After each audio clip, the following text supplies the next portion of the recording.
இன்று நாம் சிந்திக்க இருக்கக்கூடிய தலைப்பு மனதார வாழ்த்துவோம். மனதார வாழ்த்துவோம், மனதை ஒருமுகப்படுத்துவோம். மனதார வாழ்த்துவது, மனதார வழிபாடு செய்வது, மனம் அமைதி பெறுவது, ஒருமுகத்தன்மைங்கிற கான்சன்ட்ரேஷன், இது எல்லாம் குறைந்தால் ஆன்மீகத்தில் நிறைய நமக்கு சிக்கல்களுக்கு வழி. அதே ஆன்மீகத்தில் நம்ம மேம்பட்டு உயர்ந்த நிலை அடையணும்னா என்ன செய்யணும்? மனதார வாழ்த்தணும், மனதை ஒருமுகப்படுத்தணும். இப்போ நான் ஜென் கதை ஒன்று படித்தேன், ரொம்ப வியந்து போயிட்டேன். ஒரு டாக்ஸி, அந்த டாக்ஸி ஓட்டுநர் வண்டியை புறப்பட்டுட்டார். உள்ள வாகனத்தில் உட்காந்துருந்தவர் ரொம்ப முணுமுணுக்கிறாரு.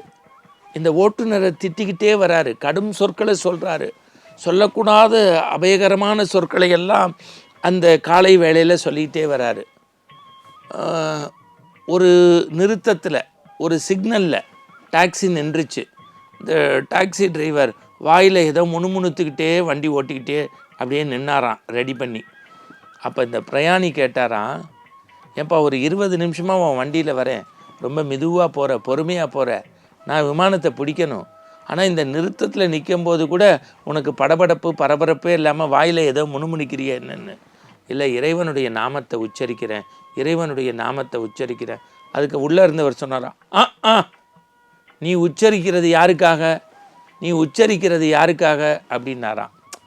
சார், முதல்ல சுவாமிகிட்ட வாரம் திங்கக்கிழமை டாக்ஸி எடுக்கும்போது இன்றைக்கி பொழுது நல்லா போகணுன்னு வேண்டிப்பேன். அப்புறம் என் வண்டியில் பிரயாணம் பண்ணுறவங்க நல்லா இருக்கணும், அவங்க நினைத்த காரியம் நல்லா நடக்கணும். அப்புறம் என் நண்பர்கள், இப்படின்னு ஒவ்வொருத்தருக்காகவும் ஒவ்வொரு நிறுத்தத்தில் நிற்கும்போது ஒரு நாம ஜெயத்தை சொல்லி வேண்டிப்பேன். அப்போ அவர் உள்ளே இருக்கவர் கேட்டாரா, இன்றைக்கி என்னத்துக்காக வேண்டிக்கிட்ட, யாருக்காக வேண்டிக்கிட்ட? அந்த ஓட்டுநர் உளவியலாக சொன்னானா, இன்றைக்கி உங்களுக்காக தான் வேண்டிக்கிட்டேன், நீங்கள் தானே முதல் சவாரி. ஐயா, இந்த பிரயாணி நல்லபடியாக ஃப்ளைட்டை பிடிச்சி பயணம் போடணும், அவர் நல்லா இருக்கணும்னு வேண்டிக்கிட்டேன்னாராம்.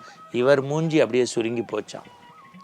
பிறர் என்ன நினைப்பார்கள், பிறர் என்ன சொல்வார்கள் என்பதை தெரியாமலே ஒருவரை நாம் எடை போட்டு அமங்கல சொல்லிவிடுகின்றோம்.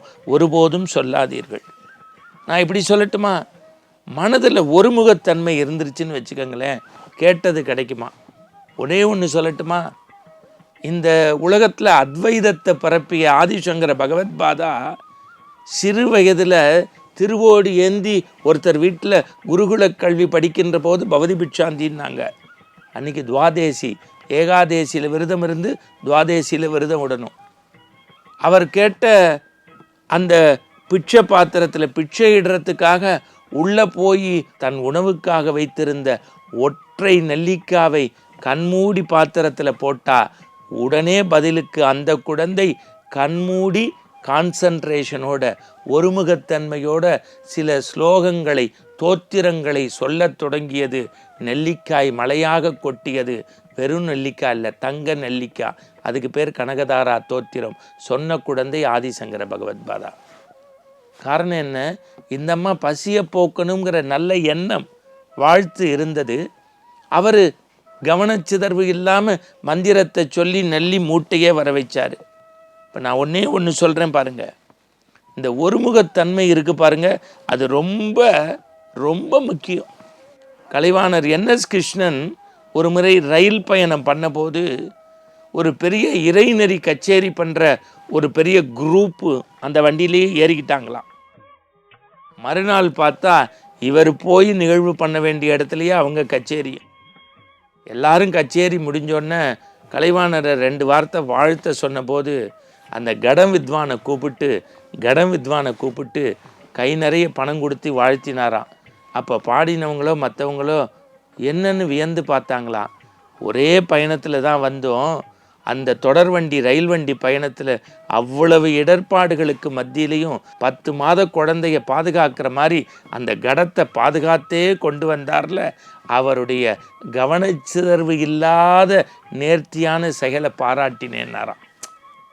அப்போ என்ன அர்த்தம்னா, முதல்ல நம்முடைய எண்ணங்களை உயர்த்தி மனதார வாழ்த்தினா கிடைக்குங்கிறதுக்கு பாரதத்திலேருந்து ஒன்று சொல்லட்டுமா?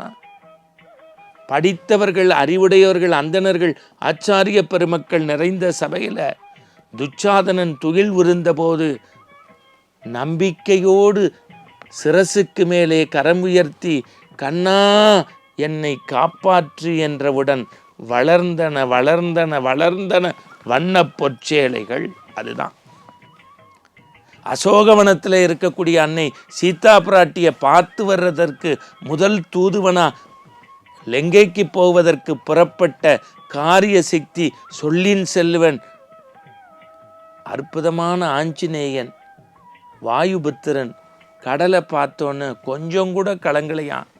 நம்பிக்கை நம்பிக்கை நம்பிக்கை நம்பிக்கை.